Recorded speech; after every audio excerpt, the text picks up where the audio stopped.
Hello friends, welcome to our channel. ఇవి గోంగూర మొక్కలండి. మనం seeds ఎలా కలెక్ట్ చేసుకోవాలంటే ఈ ముదిరిపోయినాయి అనమాట. కాయలు ఎండిపోవడానికి సిద్ధంగా ఉన్నాయి. సో అవి పగిలిపోయి పోకుండా మనం మొక్కలు తీసేసుకోవాలన్నమాట. తీసేసుకుని ఇట్లాగా ఒక గోనె ఏదైనా వేసుకుని దాని మీద ఆరబెట్టేయండి. చూసారా, అవన్నీ ఆరిపోయినాయి, పగిలిపోతా ఉన్నాయి. సో మనం ఇలా కలెక్ట్ చేసుకోవాలన్నమాట. సీడ్స్ ఎండిపోయినాయి చూసారా. ఇవన్నీ కూడా ఇలా కలెక్ట్ చేసుకుని మనం ఆరిపోయిన తర్వాత దులిపితే జస్ట్ ఇలా ఒకసారి మనం కుట్టామనుకోండి, మనకి విత్తనాలన్నీ వచ్చేస్తాయి అన్నమాట. అలా కలెక్ట్ చేసేసుకోవచ్చు. నల్ల నల్లగా చిన్న చిన్న గింజల్లా ఉంటాయి.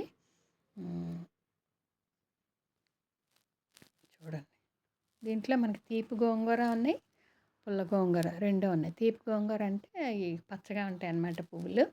ఈ పుల్ల గోంగూర అంటే ఎర్రగా ఉంటాయి. సీడ్స్ చూసారా ఇలాగ ఉంటాయి అన్నమాట. జాగ్రత్తగా కలెక్ట్ చేసుకోవాలి. ఇది ఒక 2-3 రోజులు ఆరబెట్టి దులుపుకుంటే ఇలా వచ్చినాయండి. గార్డెన్లో మీకు ముందు చూపించాను కదా ఇలాగా. ఈ ముదిరిపోయిన ఆకులు కూడా పనిచేయవు. ఇంకా మనం ఇంకా తయారైపోయినాయి అనుకున్నప్పుడు మనం అలా కలెక్ట్ చేసుకుని ఆరబెట్టుకోవాలన్నమాట. ఇలా ఎన్ని రోజులున్నా బలం లాగితే మట్టిలో బలం పోతుందే తప్ప మనకు ఉపయోగం ఉండదు. సో లాగేసుకుని ఆరబెట్టేసుకోండి. మునగ చెట్టు చూసారా, కాయలు దిగుతున్నాయండి. ఇప్పుడు చాలా కాయలు వచ్చినాయి. మీకు మునగ చెట్టు మీద మళ్ళీ ఇంకో వీడియో తీస్తాను. Thank you for watching. Please like, share and subscribe.